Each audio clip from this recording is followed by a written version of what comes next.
everyone, this is Angela and Ryan with LostReviews.com. We're here for another episode of Blue Monday. So we got a whole bunch this week. We'll go ahead and just jump right into it. First up this week we have The Guard on Blu-ray. This will actually be available in the States next week, January 3rd.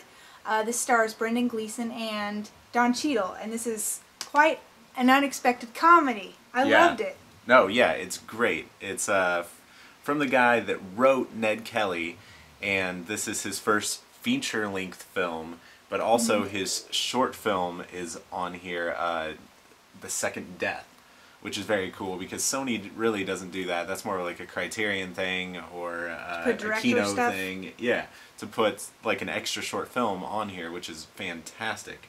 But The Guard reminds me a lot of In Bruges, and if you enjoyed In Bruges, I think you'll love The Guard. Yeah, this is the story of a kind of a police officer for Ireland. They call them guards over there.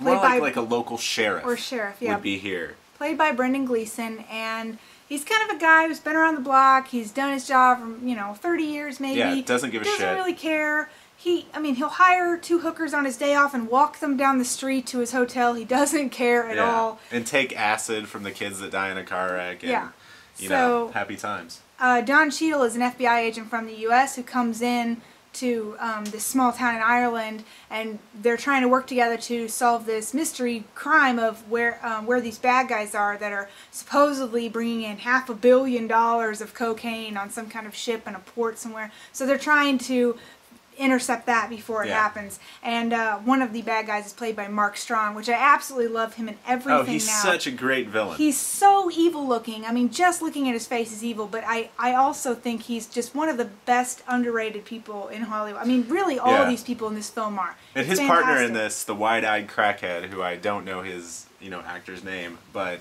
just completely and totally sinister too. Yeah. I mean, the ensemble was fantastic in this film, and they have strong Irish accents, so for us dumb Americans maybe you have to pay closer attention, but it's hilarious. I mean, it's a quick-witted, dry comedy humor that you just don't get those very often. No, this is definitely a fantastic film. It's packed with special features.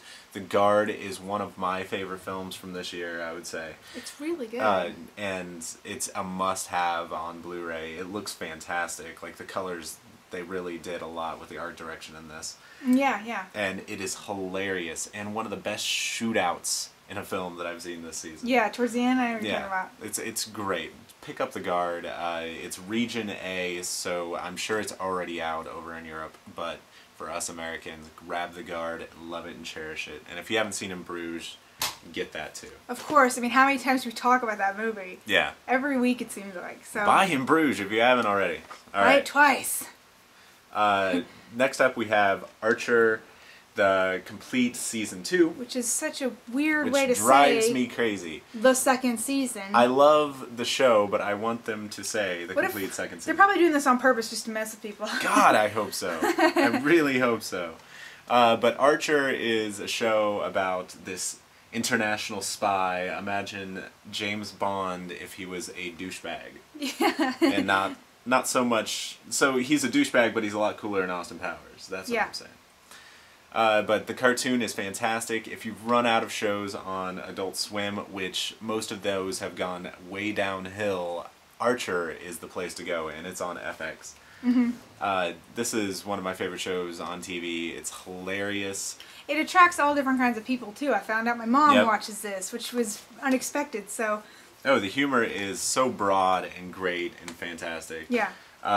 There's some great special features on here. All these cartoons, they look so much better in high def, and it's a show that, you can kind of just pop through any of the episodes and you'll be fine, but it does have this overarching storyline. It has this storyline, and it's a great show, and I would highly suggest everybody pick up Archer. Yeah, it's fun. Yeah. Okay, so next up, we just have on DVD this week, but it is available on Blu-ray. We have Don't Be Afraid of the Dark, which is presented by Guillermo del Toro. And this kind of tricked people, right, when it came out. Oh, this gets everybody. Everyone thought it was a del Toro movie, but it's actually not. So he was on set a lot.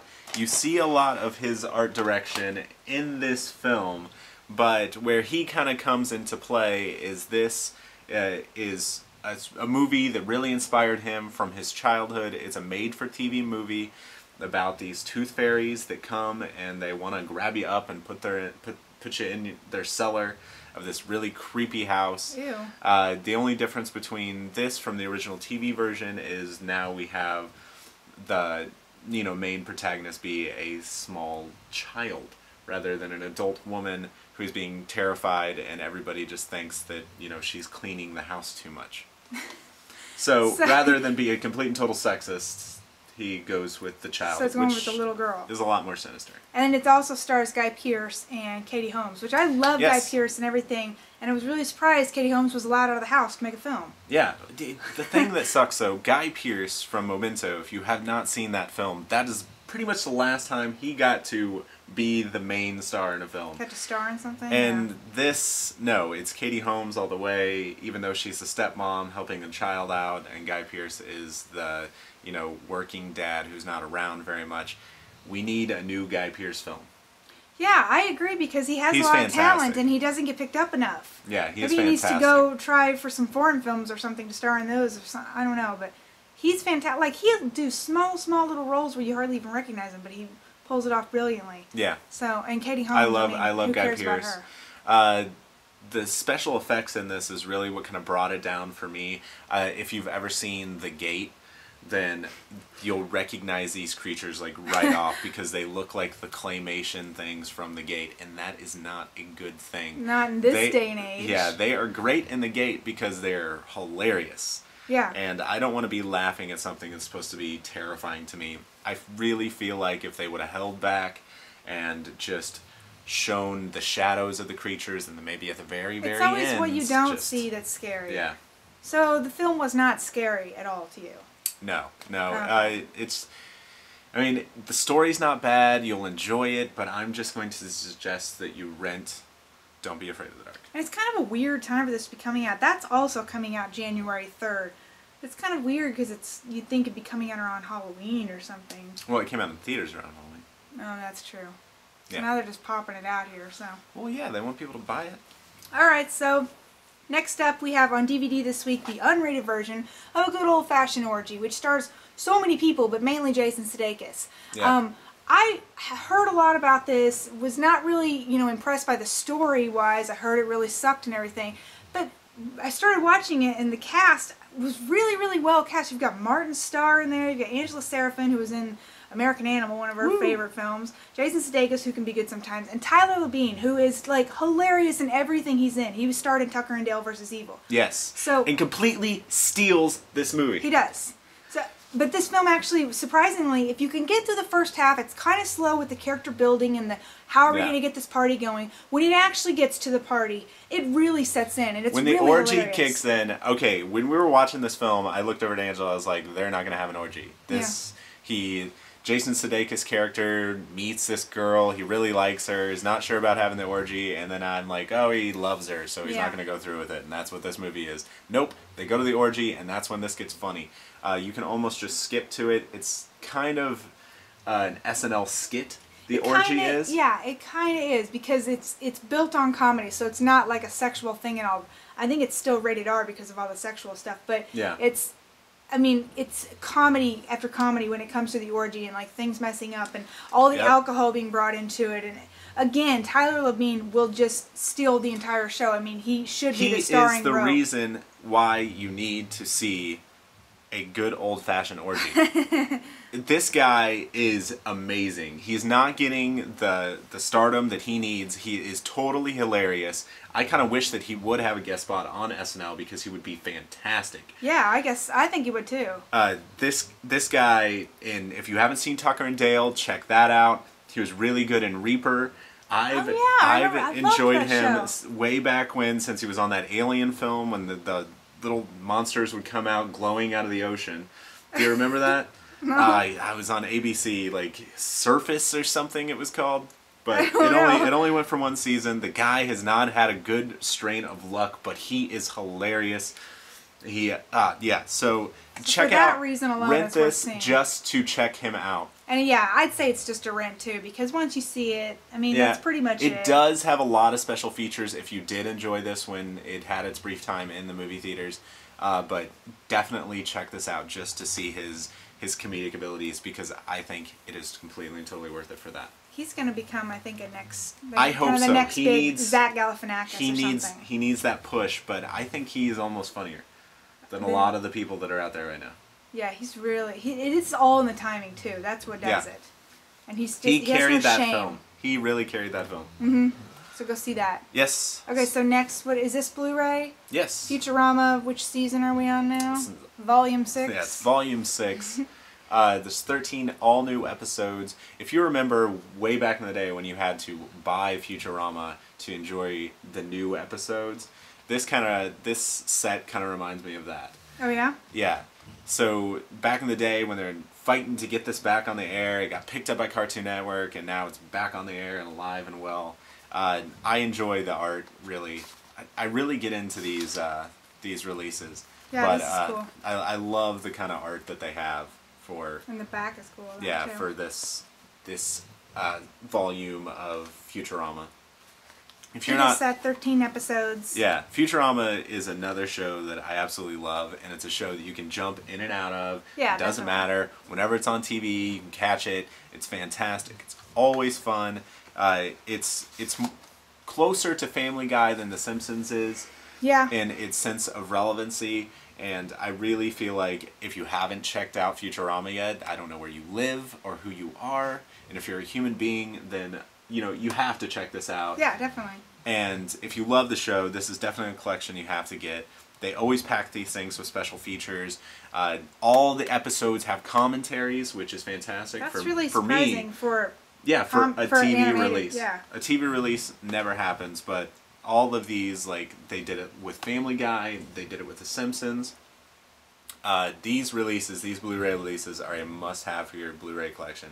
I love Futurama, and it looks great on Blu-ray. I love how they made it so artistic, so it's like a collector's item. It is. Really, It's definitely a collector's item. Yeah. It's like an art print that you're getting right here. Yeah, so definitely buy Futurama on Blu-ray. Okay.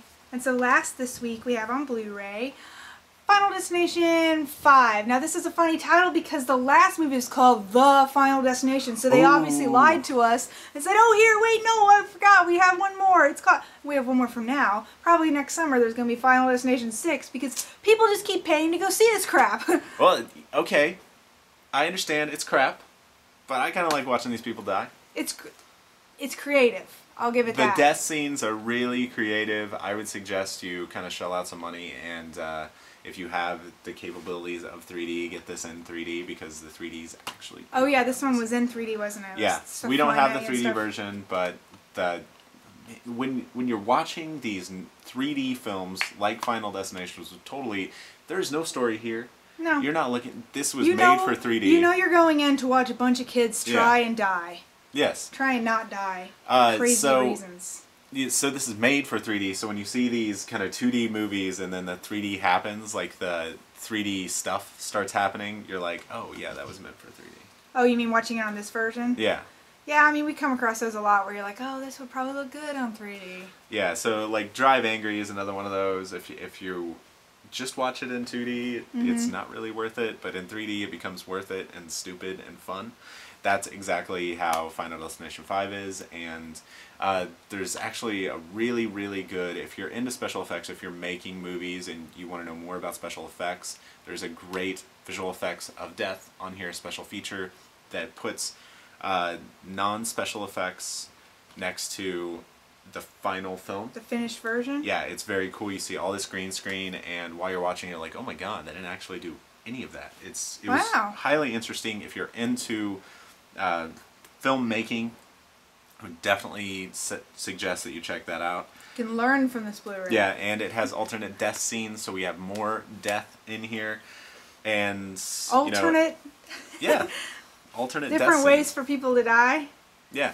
So Angela's talking crap on this because the last one was the Final Destination. Yeah. But guess what? Boom, this is a prequel. Oh, it is? Yep. Well, that's how they get away with it. But they'll still figure out a way to get another one in there, I'm sure. Oh, I'm sure, because people keep paying for this. Yeah. I'm sure they thought with the Final franchise. Destination, oh, this is it. This is the last piece of anything we can suck out of this. Yeah. But no, they will be back. I guarantee you. Oh yeah, definitely. It's just like the Saw franchise. I mean, as long as people keep paying, they're going to still keep making them. They'll figure out a way. And I don't feel like I need to tell you more than this is out and it's solid, because if you want to see it, you're going to see it, and if you have no interest in Final Destination films, then don't see it, because you're not going to enjoy it. It's not bringing anything more than watching kids die in beautiful, crisp, high definition. It's just always a great way to spend your Saturdays. Oh, I love watching these stupid B actors just die. So I'm into it. So you say pick it up. Yeah. All right. So that's all we have for this week on Blue Monday. Tune in next week. We'll have a whole new batch for you. So. Yeah. And later this week, we will reveal to you, before New Year's Eve, what the best Blu-rays of 2011 were. So check back. We'll see you next week. All right. Bye.